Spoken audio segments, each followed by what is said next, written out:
My name is Margaret Rhodes. I am 76 years old, a retired factory worker, a proud widow of a Vietnam vet, and a mother of 2 sons who meant the world to me once. I spent most of my life in a modest red brick house I helped build with my husband's bare hands in rural Alabama. I never had a luxurious job, just long hours at the textile mill and later, baking pies and sewing quilts to keep food on the table after Harold passed. But I was never ashamed of it. Until the day my daughter-in-law, Amy, looked me in the eye during Sunday dinner, smirked and said, "You're a disgrace. Selling pies like a beggar on the roadside. No wonder people pity us." And just like that, my world paused. She said it in front of my son, in front of my grandson, in front of the pastor and his wife. And no one stood up for me. My hand trembled as I gripped the serving spoon.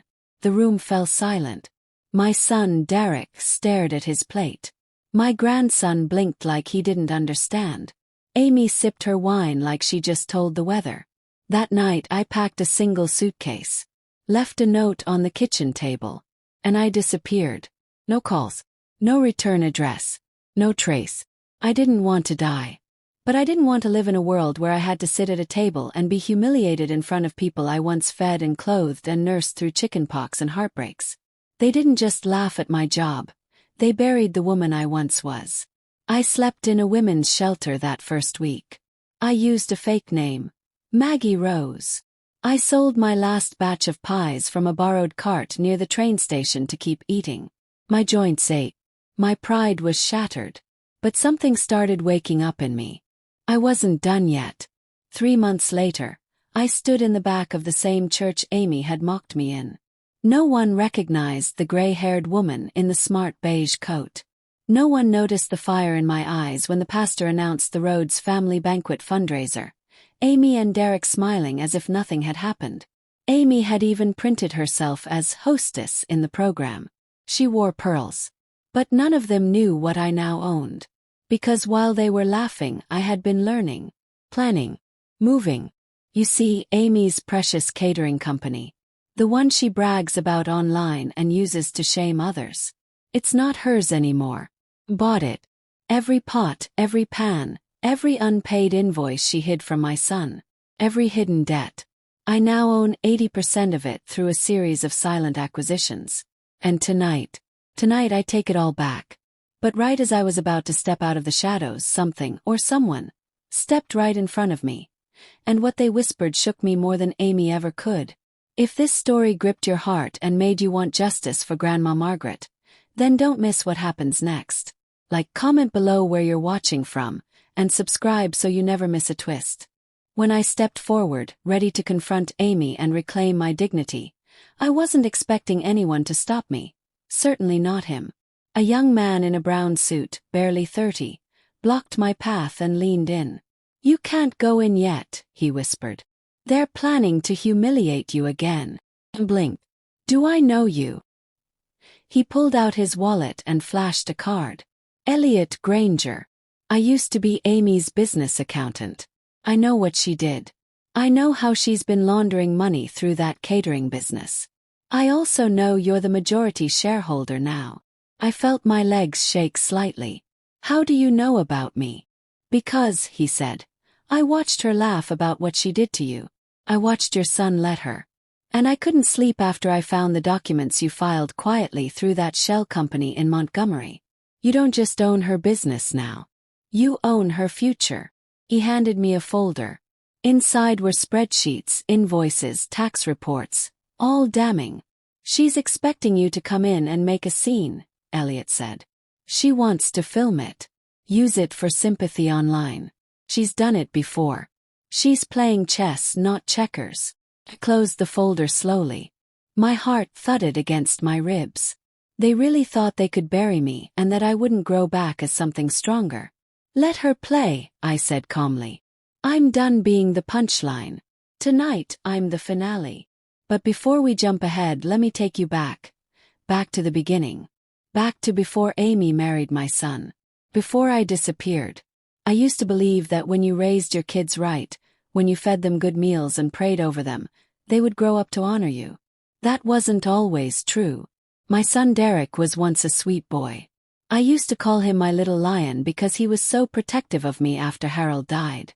When I sold pies at the corner, he would carry the basket for me, stand proud beside me, tell everyone, "My mama makes the best pie in Alabama." But something changed after college. After Amy. I'll never forget the first time I met her. It was at our house 5 years ago. She walked in with this big city attitude, waved off the dinner I had prepared and said, "I don't do carbs." She didn't even hug me. Just looked around the house and said, "It's quaint." Quaint. That's what she called the home I raised my children in. She didn't work at first. She said she was building her brand. That meant long hours on Instagram posting food photos that she didn't cook and stealing recipes from Pinterest. Derek paid for everything. He was working overtime to support her dreams while mine were being mocked. First I stayed quiet. I told myself she was young. That love changes people. That Derek would see through the glitter eventually. But the more I kept quiet, the more Amy pushed. She moved things in my kitchen. Rearranged Harold's photo wall. One day she even told me, "You should think about moving into a retirement home, Margaret. You've had your time." My time. I stood in that kitchen, blinking back tears. She didn't know how many nights I slept on that cold floor just to keep Derek warm when we had no heater. She didn't know how many sweaters I darned, how many pies I sold so he could attend college without debt. But Amy made him forget. The day it all snapped was that Sunday dinner. I had spent the morning baking 4 fresh pies: blueberry, apple, pecan, and sweet potato. I brought them over with a smile, still warm in the foil. Amy didn't even unwrap them.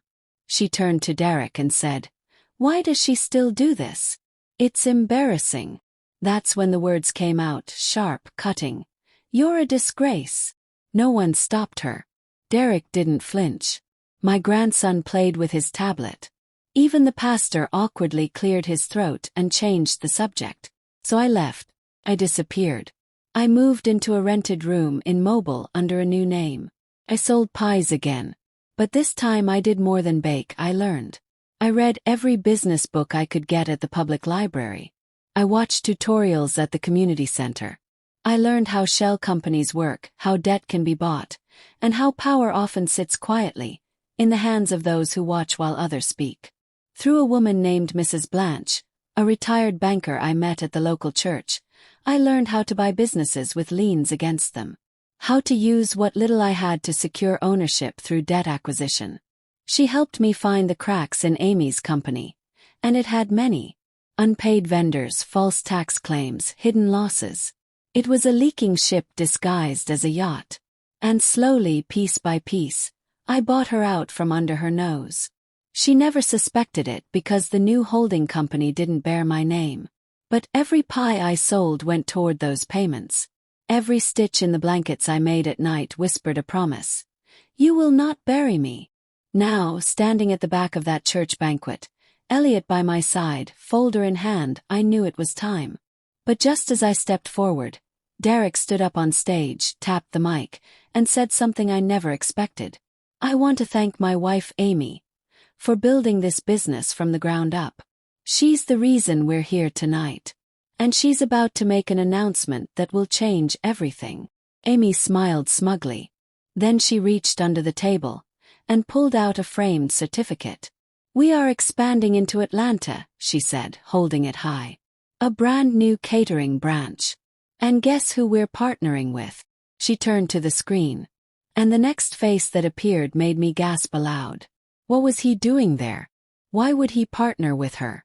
He was supposed to help me. If this chapter gave you goosebumps, you won't believe what's coming next.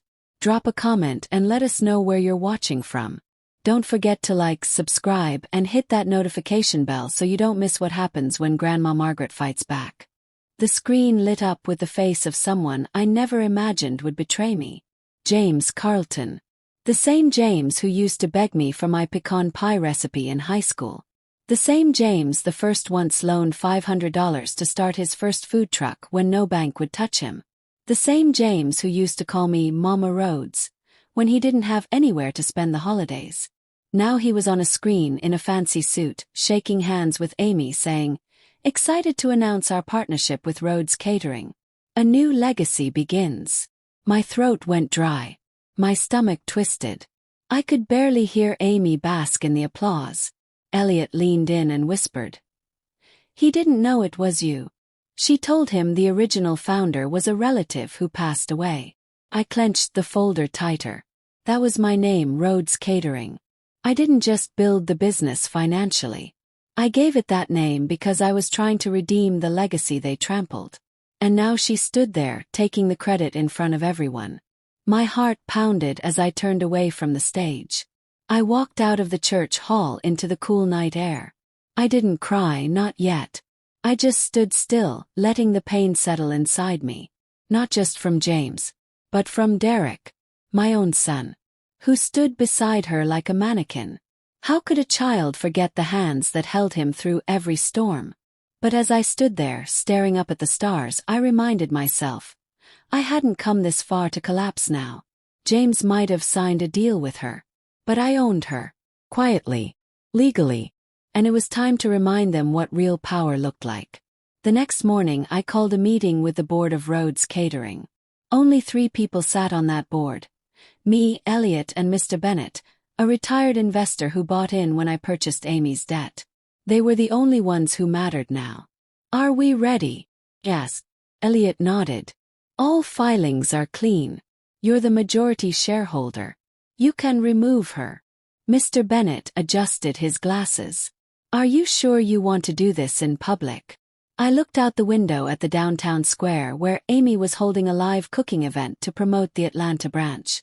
She had press, banners, even a string quartet. "I want her to feel it," I said. "I want her to know what disgrace really feels like."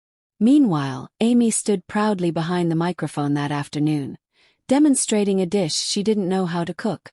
She smiled for the cameras, posed with her fake recipes, and waved at onlookers as if she were royalty. That's when I walked up the steps. Every camera turned. A few people recognized me, not as Maggie Rose, but as Margaret Rhodes, the quiet woman who used to sell pies at the farmer's market, who vanished without a trace. Amy's smile faltered. "Can I help you?" she said tightly into the mic. I took the mic gently from her hands.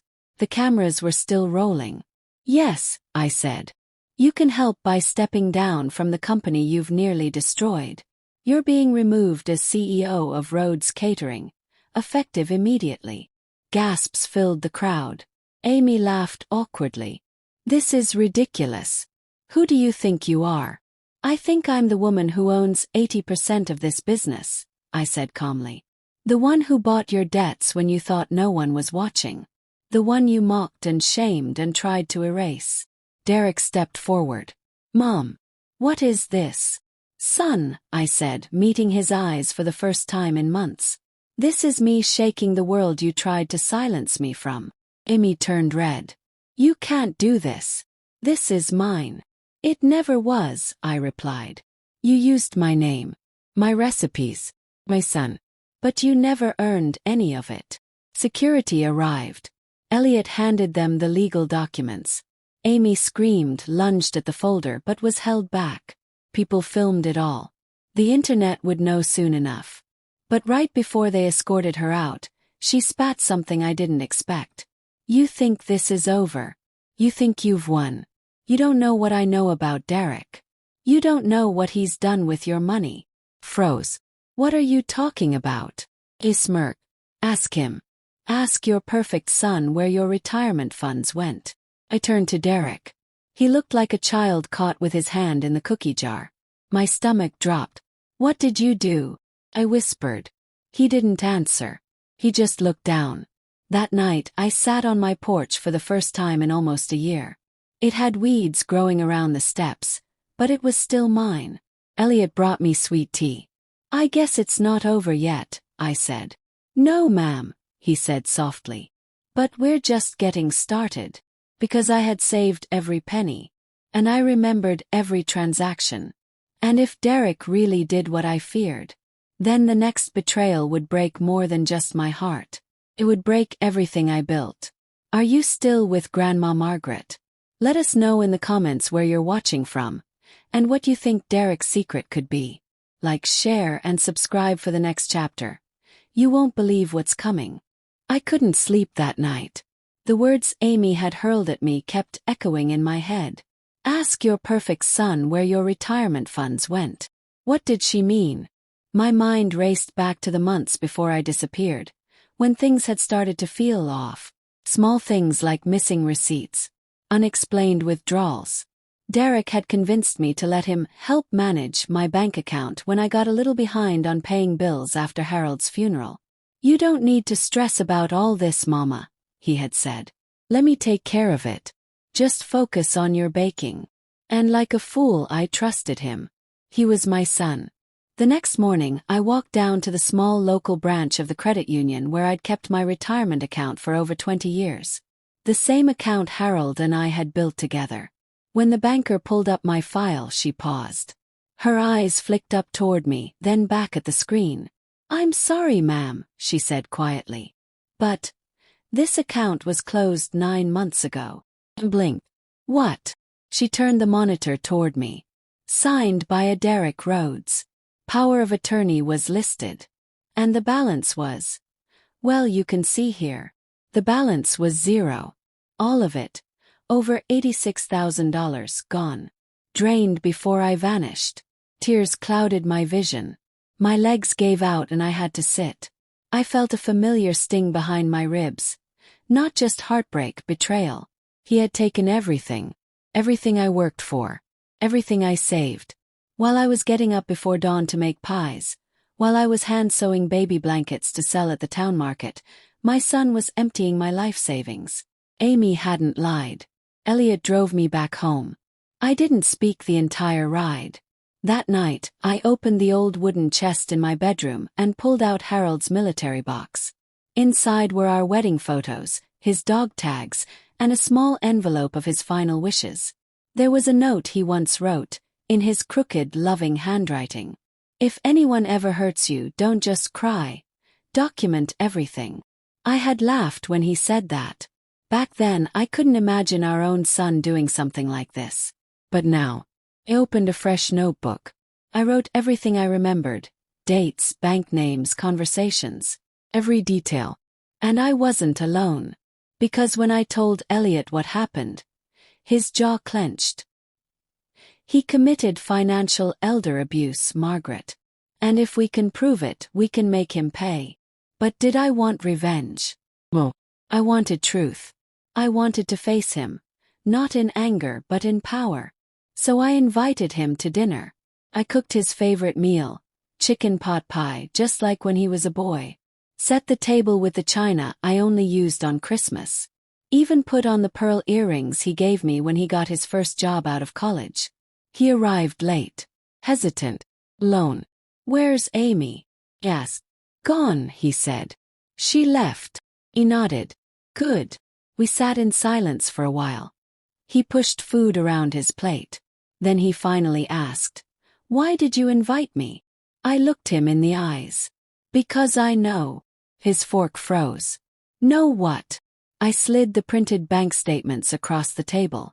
I know what you did to my retirement account. I know you forged my signature. I know you used me. And I know you let that woman humiliate me because you were afraid I'd find out. He swallowed hard. I was trying to fix it. I had investments, plans. Things just didn't go right. You lied to me, I said firmly. You robbed me. And then you let me disappear without lifting a finger. He started to cry. I didn't know where you went, Mama. I thought you just left because you hated Amy. I left Derek, I said, voice steady, because I couldn't live another day where my own blood looked away while I was being torn apart. He dropped his head into his hands. I'm sorry. I was stupid. I let her control everything. She said it was for our family. You let her treat me like a dog, I said quietly. He reached across the table. I pulled my hand back. Sorry, I said. Isn't enough anymore. I stood and walked over to the counter where my phone was charging. Tomorrow, I said, you'll receive an official notice. I'm pressing charges. His head jerked up. Mama, no, please, you can't. I can. And I will. He stood too panicked. But what about everything I've done for you? You mean like taking care of my money? Or standing silent while Amy spat in my face? He didn't have an answer. Open the front door. Good night, Derek. He walked out like a man who'd been kicked into the cold. 'Cause he had. And I didn't feel guilty. But that night I couldn't sleep. Not because I doubted what I had done, but because I couldn't help but wonder. What else had Amy and Derek hidden from me? The next day, Elliot knocked on my door with news. You need to see this, he said, holding up his tablet. It was a video. Me. In Atlanta. Sitting in a hotel room. Talking to the camera. Everyone's painting me like the villain, she said tearfully. But what they don't know is that Margaret Rhodes isn't who she claims to be. She has a past. And I have proof. My blood ran cold. What was she talking about? A past. I tried to protect my husband from her, Amy continued. But soon the world will see she has secrets. And I'm going to release them all. Is Amy bluffing? Or does Grandma Margaret have a secret no one knows about? Drop your thoughts in the comments and tell us where you're tuning in from. Like, share, and hit that subscribe button to uncover what happens next. Amy's voice played again through Elliot's tablet. Her lips curled with venomous pride.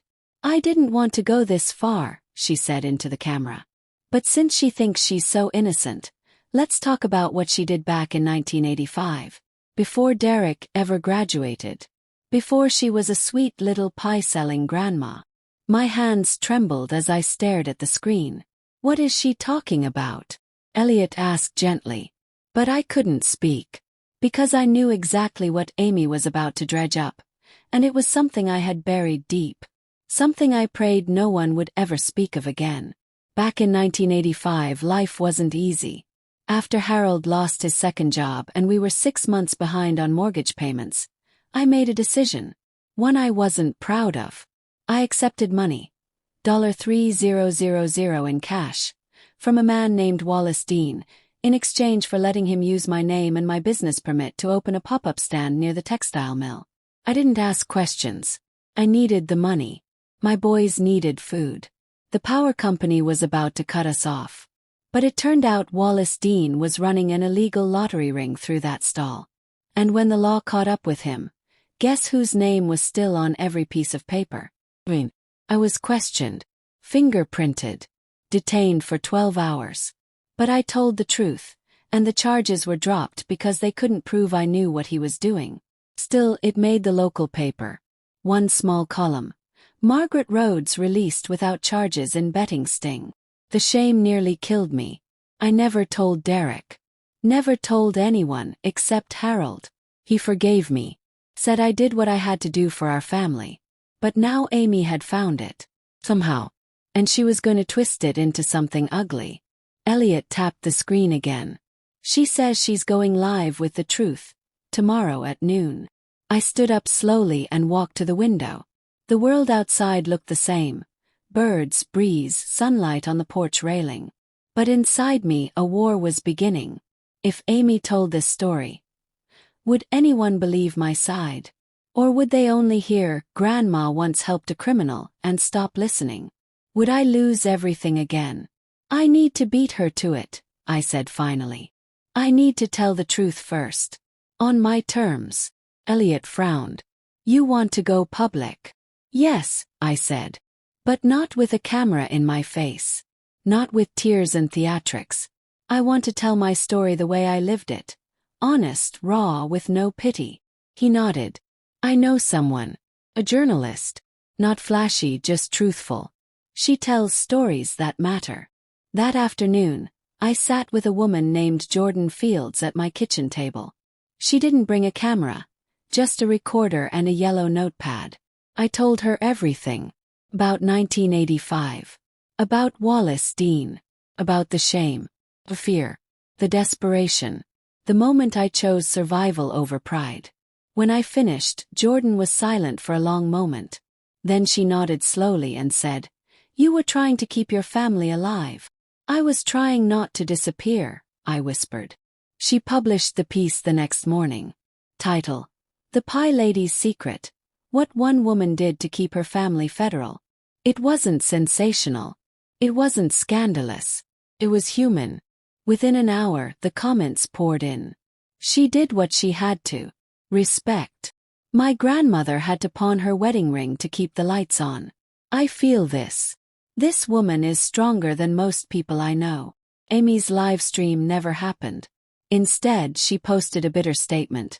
I won't stoop to her level. But you all don't know the real Margaret. The internet clapped back. They did know the real Margaret now. And they loved her. For the first time in a long time I felt peace. But that feeling didn't last long. That same afternoon I got a call from the county courthouse. Mrs. Rhodes, the voice said. Yes. We just wanted to confirm. You'll be attending the probate hearing for Harold Rhodes's second will, correct? My blood ran cold. Second will? Yes, the woman said. Apparently it was just filed. By someone claiming to be his legal heir. I nearly dropped the phone. Who? Asked.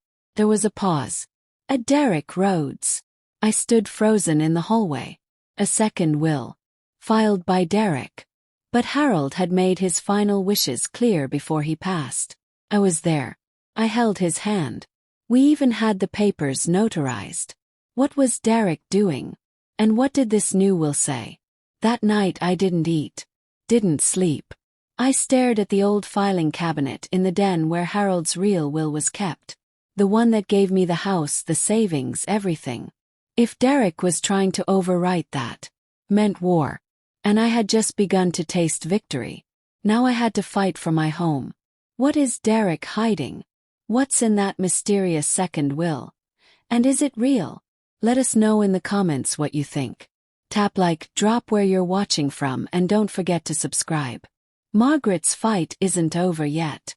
The courthouse was quiet the morning of the hearing. Too quiet.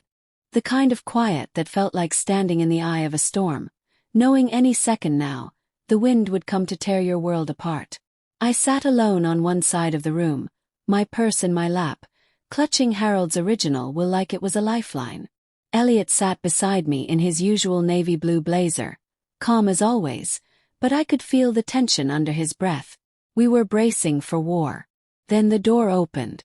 Derek walked in, dressed sharp in a charcoal suit I had never seen before. He didn't even look at me. His eyes were forward, posture stiff, like a stranger walking into a job interview. Behind him came a man I did recognize. A slim, slippery lawyer named Frank Leland. The same lawyer who once tried to talk Harold into selling our land for half its value 20 years ago. The same man Harold swore he'd never trust. Now he stood smiling like a fox in a henhouse. Judge Monroe entered a few minutes later, and the hearing began. Let's begin with the petition, she said, tapping her pen.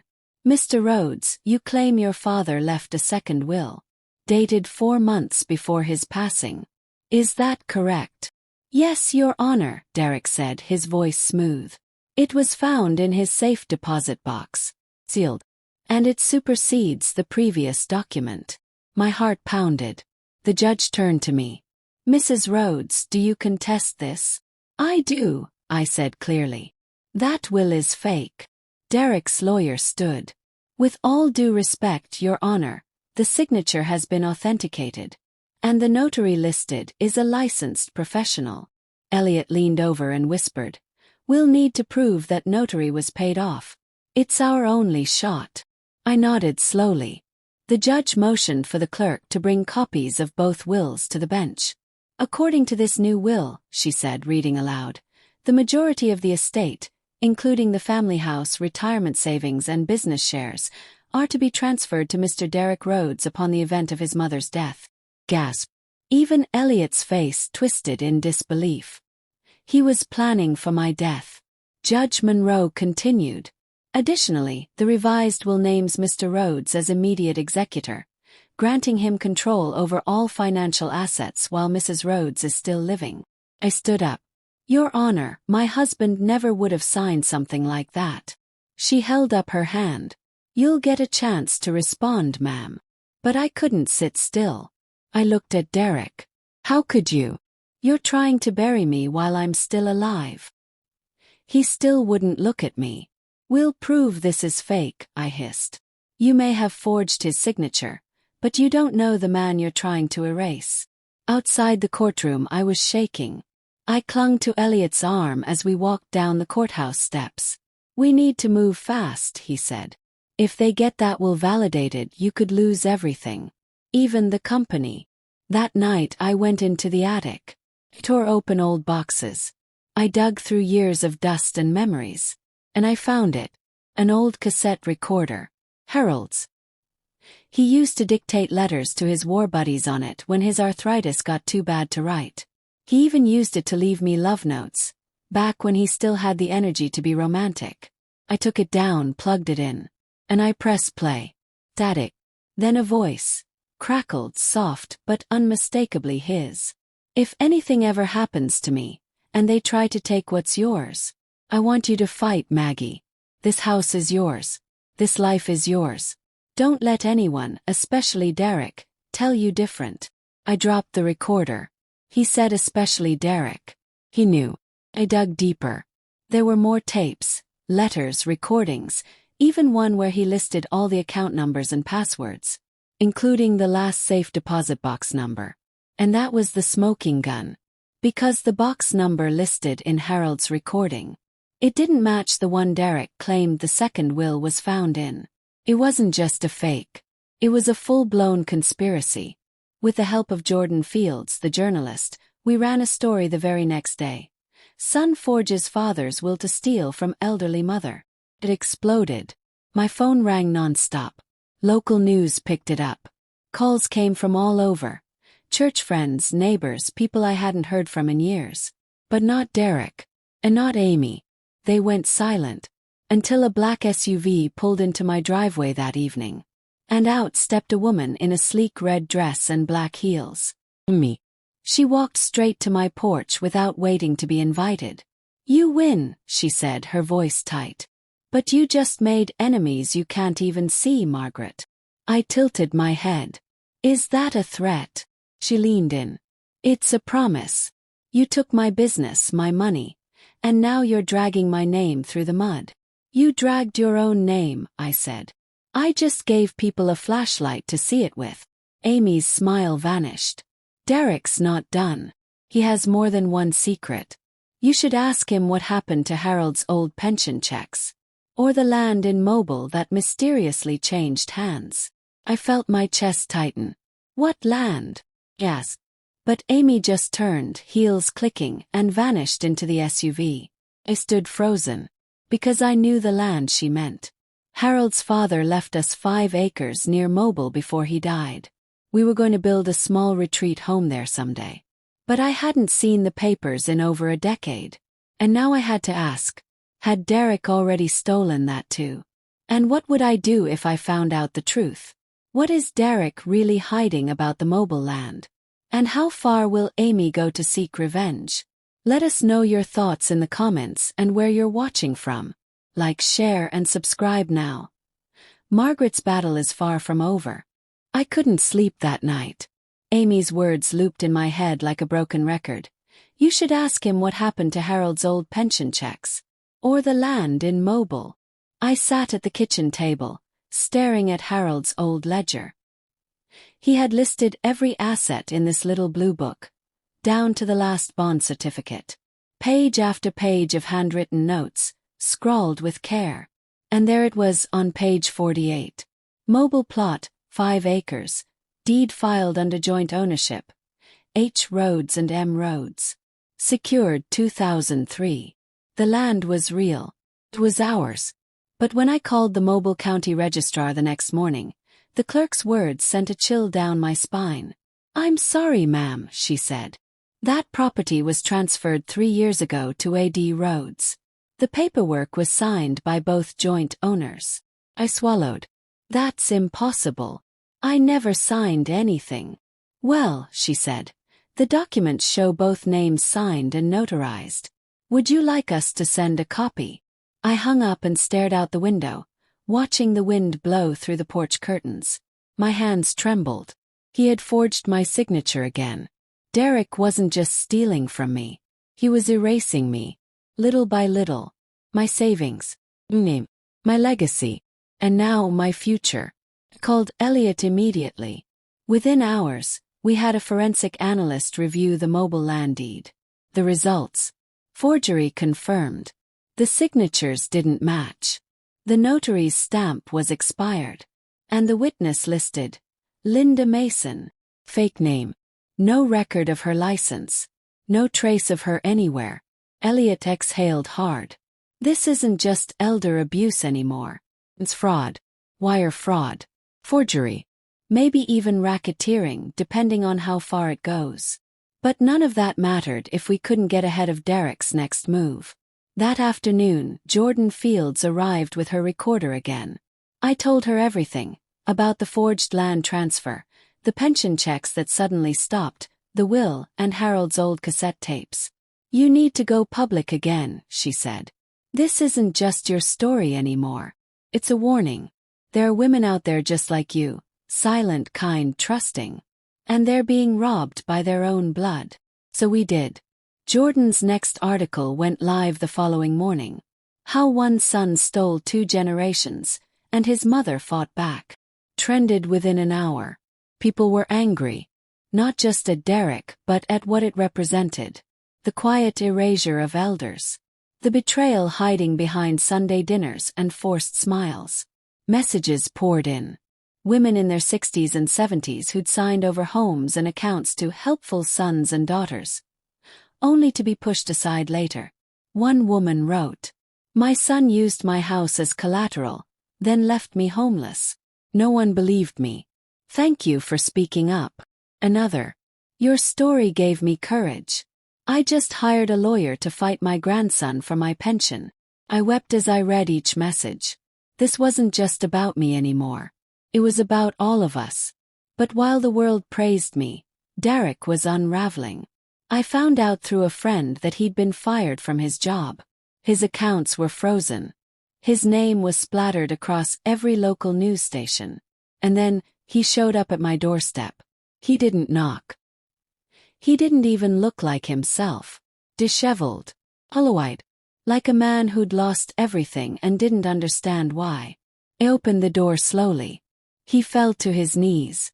"Mama," he said, tears streaking his face. "Please. Sorry. I didn't mean for it to get this bad." Amy, she pressured me. She told me we'd build an empire. That it was all temporary. That you'd never know. I stood still. Cold. "You stole my money. I was going to give it back.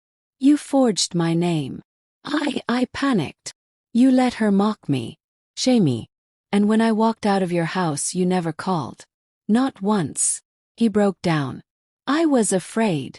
I was ashamed. You were always so strong and I didn't know how to face you." I stared down at him. "You didn't have to be perfect. You just had to be my son. But you sold that for a woman with a wine glass and a camera crew." He looked up at me, pleading. "Is there any way you'll forgive me?" And I wanted to. I wanted to gather him in my arms, the way I did when he broke his leg as a boy, or when he sobbed after Harold's funeral. But forgiveness without justice isn't healing. It's enabling. So I said, softly but firmly, "You're going to court, Derek. You'll pay back what you owe. And then, if you're willing to build your life from the truth, maybe we'll talk about forgiveness." He wept harder, curled on my porch like a broken child. But I didn't bend. Not this time. Elliot arrived a few minutes later. Derek didn't even fight when we handed him the legal notice. He just stood up, walked down the stairs, and vanished into the street. That evening, as the sun dipped behind the magnolia trees, I rocked slowly on the porch swing. And I felt something I hadn't felt in years. Not anger. Not bitterness. But peace didn't last. Because the very next morning I received a letter. No return address. Inside was a single photograph. Of me. Taken in secret. Standing at Harold's grave. With 3 words scribbled on the back. "We're not done." Who sent the photo? Is there someone else behind the scenes pulling strings? Share your theories in the comments and let us know where you're watching from. Don't forget to like, subscribe, and follow Margaret's fight as it nears its explosive end. I held the photograph in my hand, my fingers trembling. There I was, frozen in black and white, standing at Harold's grave with a bouquet of red lilies. I remembered that morning vividly. The sky had been gray. I had stood there whispering to Harold, promising him I was getting justice, promising him I was okay. But someone had been watching. And now they were taunting me. We're not done. I sat down slowly, heart thudding against my ribs, eyes scanning the living room like it might suddenly tell me who had done this. Amy. Derek. Someone else. I flipped the envelope over. No stamp. No postmark. Which meant it hadn't come through the mail. It was dropped off. Hand-delivered. Elliot, I said on the phone moments later. Someone's playing games. He came over within 20 minutes. Jordan Fields trailing behind him with her recorder already running. Elliot inspected the photo and the envelope with gloved hands. It's printed on high-end stock. Not from a drugstore. This was done professionally. Someone wanted this to feel serious. But who? Jordan asked. Derek's too broken. Amy's too exposed. Maybe it's someone else they were working with, I said. Maybe I haven't seen the whole board yet. And that thought chilled me to my marrow. Because I had spent so long focusing on Amy and Derek that I hadn't stopped to ask. Who helped them? Who protected them? Who profited quietly in the shadows? That's when I remembered the mobile land transfer. Not just the forged notary stamp, but the registrar's signature. I hadn't looked at it before, but now I did, and something clicked. That signature. It belonged to Sheriff Dean, the son of Wallace Dean. The same Wallace Dean who tried to ruin my life in 1985. The same Wallace Dean who Harold warned me about in his cassette tapes. I pulled out Harold's old box and found the letter. Creased and fading, but clear enough.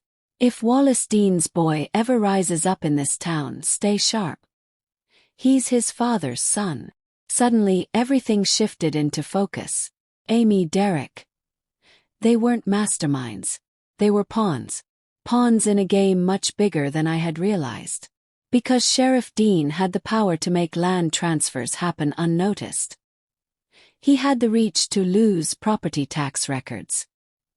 He had the ability to keep pension checks from being investigated when they suddenly stopped arriving. And now he had just sent me a photograph from the shadows. This wasn't about revenge anymore. This was about war.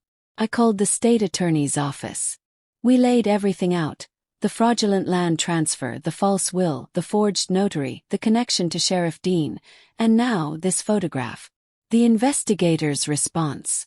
We've had suspicions about Sheriff Dean for years. If you're willing to testify, we'll open a formal probe.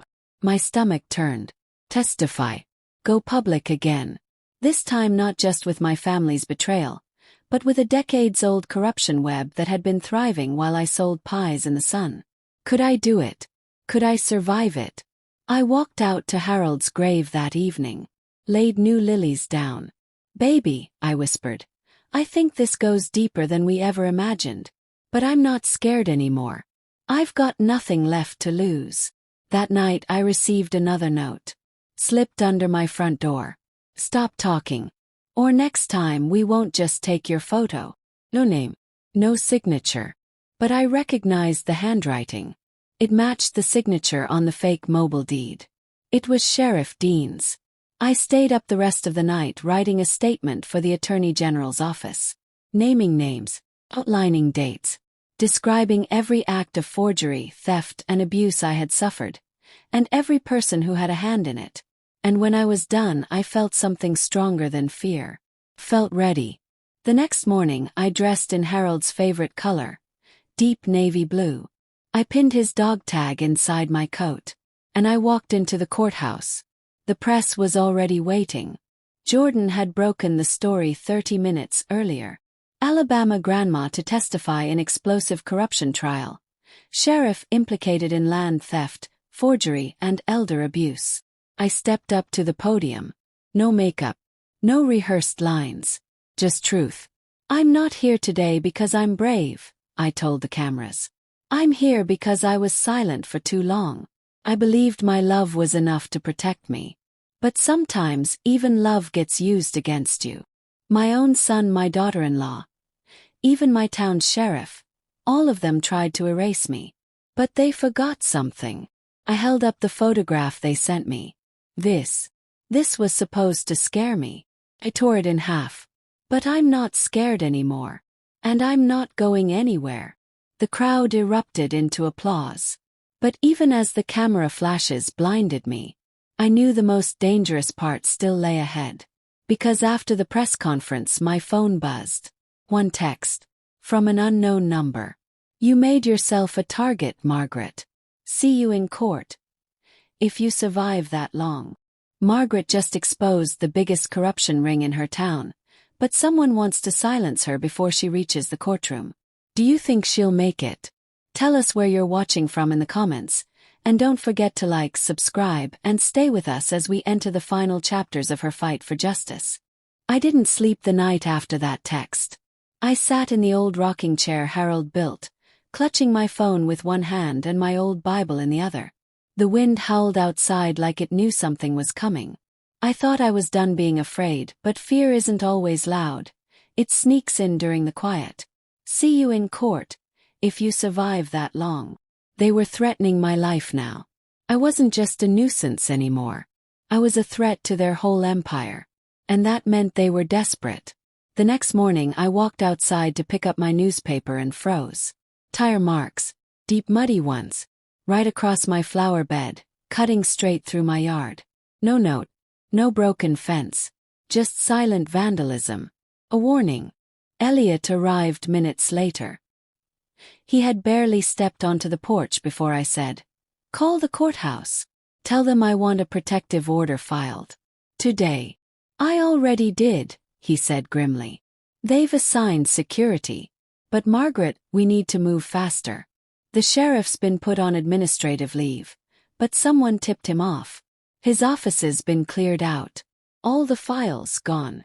"Gone," echoed. "All but one," he said, reaching into his briefcase. He handed me a single folder. Inside was a photocopy of a transaction made just 3 weeks ago. A wire transfer. From Rhodes Catering Holdings LLC. To Sheriff Dean's personal trust account. Amount. $42,000. My stomach dropped. Amy had been paying him. Paying him with my company's money. "So that's how they got away with it," I whispered. "Exactly," Elliot said. He covered the land transfer. Kept Derek's pension theft from raising red flags. And in return, Amy funneled him money through fake invoices. Under your company's name. I sat down heavily. The weight of it crushing my chest. They didn't just betray me. They used everything I built to fund the betrayal. That afternoon, Jordan Fields ran the follow-up story. Sheriff paid off by stolen company funds. Grandma's fight uncovers web of corruption. The town was boiling. But the threats kept coming. I received 3 calls that evening. No voices. Just silence on the other end. When I hung up the last time I turned to Elliot. "I want to leave town." He blinked. "What?" "Just until the trial. I'll testify. I'll finish what I started. But I can't stay here while they're circling me like vultures." He nodded slowly. "I'll arrange it." Packed 1 suitcase. Just essentials. And Harold's tapes. Elliot drove me 3 towns over to a quiet little cottage that used to belong to his aunt. Had no internet. No mailbox. Just trees, silence, and 1 phone line. Thought I'd be safe there. But 2 days before the trial, something happened that shook me to my bones. I walked outside that morning to find a paper nailed to the side of the cottage. "You talk, you die. Court won't save you." No signature. No vehicle tracks. Just that note waiting like a noose. But I didn't cry. I didn't shake. I laughed. Because the truth was they were terrified. Not of me. But of what I represented. A 76-year-old widow, once called a disgrace, now exposing every lie they'd hidden behind titles, suits, and handshakes. They could threaten me. But they couldn't undo the truth. I called Elliot and said, "We go to court. No more hiding." The morning of the trial, the courtroom was packed. Reporters lined the steps. TV crews angled for sound bites. Church members, neighbors, strangers with signs that read, "We stand with Margaret." Derek sat at the defense table alone. His eyes bloodshot. His suit wrinkled. He wouldn't look at me. Amy. She was absent. We later found out she had fled the state. Sheriff Dean sat 3 rows behind Derek with his new lawyer, a federal criminal attorney from Atlanta. His expression was smug. But when I walked in, his face changed. I walked slowly to the witness stand. When the judge asked me to speak, I unfolded my papers, but didn't read them. I looked at Derek, then at Sheriff Dean, then at the jury. "I was born with very little," I said. "But I was rich in things money couldn't buy. A good husband, 2 sons, home built with love. I didn't need power. I just needed peace. And when my family took that from me, I thought I'd disappear. But I didn't. Because deep down, I knew something they forgot." I leaned forward. "A woman who's been quiet her whole life doesn't stay quiet forever." Then I told them everything. The stolen pension, the forged will, the land transfer, the threats, the photograph, the fake second will, the payoffs to Sheriff Dean. I ended by playing Harold's final cassette. His voice echoed through the courtroom. "If you're hearing this, it means they tried to silence you. But you don't have to scream, Maggie. You just have to speak. That'll be enough." The courtroom fell silent. No one moved. Not even Derek. The judge recessed for the day. And as I stepped outside, the crowd erupted. People clapped. Some cried. One woman hugged me and said, "You didn't just shake their world, Margaret. You shook all of ours. You gave us permission to stand up too." But that night, as I returned to the cottage to rest, a fire broke out in the woods behind the house. Fast, vicious blaze. We escaped barely. But the sheriff's deputy said the fire was deliberately set. Now it wasn't just about justice. It was about survival. And the final chapter would decide everything. Margaret has survived betrayal, threats, and now even arson. The courtroom is ready. But will justice prevail before someone silences her for good? Drop your thoughts in the comments. Tell us where you're watching from, and don't miss the grand finale. The fire scorched the ground behind the cottage, licking up trees like matchsticks, but the flames didn't reach the house. Still, the message was clear: leave or burn. The fire marshal confirmed what I already knew in my gut: gasoline residue at the ignition point. No lightning. No accident. Someone had tried to kill me. When I sat across from the state prosecutor the next morning, her voice was tight with concern. "We can put you under protection, Mrs. Rhodes. Move you again. Delay the trial if needed." I shook my head. "No delays. I'm tired of hiding. You understand if something happens. I understand they've taken my peace, my home, my money, and almost my life. But they haven't taken my voice. That's the only thing I've got left. And I'll be damned if I hand it over now." The courtroom was even more packed than before. Reporters leaned over barricades. The elderly from the church came in wheelchairs, holding signs that read, "Justice for Margaret." Even school children sat quietly, watching the old lady in navy blue who had become a symbol of silent strength. Sheriff Dean had been formally charged. Derek was pleading guilty to lesser counts of financial fraud in exchange for cooperation. And Amy, still missing. Rumor was she fled to Texas. Her bank accounts were frozen. Her catering business dissolved. But I didn't come for them anymore. I came for every woman who had been pushed into a corner and told to stay there. The trial went on for 5 more days. I took the stand 3 times, each time stronger than the last. I brought Harold's tapes. I brought the forged documents. I brought my truth. And the jury listened. They cried. They nodded. They believed me. When the final verdict came down, I wasn't in the courtroom. I was at Harold's grave. But Elliot called me, his voice tight with emotion. Guilty, he said. All counts. Sheriff Dean. Derek. The restitution is coming, Margaret. And there's more. They're giving you back the land in Mobile. You're whole again. I didn't speak. I just let the wind blow through my hair and whispered to Harold, "We did it, baby." But truthfully, I wasn't the same woman who started this journey. I didn't want the land, or the house, or even the money. I wanted peace. So here's what I did next. I sold the Mobile land and used the money to open something Harold and I had always dreamed of. A community center. Roads and Rows. A haven for women. It's a place where grandmothers, widows, mothers, and forgotten women can come sit, breathe, tell their stories, and, if they want, learn how to take back what's theirs. We have classes on finance. Workshops on legal rights. A small bakery inside where I still sell pies on Saturdays. Just enough to fill the room with the smell of home. Derek. He served 2 years. He's out now. He writes me sometimes. Apologizes. I haven't replied. Not yet. Maybe someday. Forgiveness, like healing, takes time.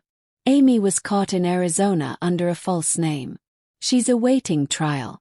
I don't celebrate her downfall.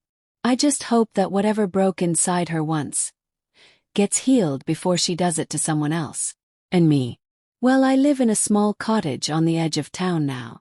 Peaceful. Quiet. Every Sunday, the children at Roads and Rows gather on the porch and I read to them from the Bible or from old journals. I tell them, don't wait to speak up.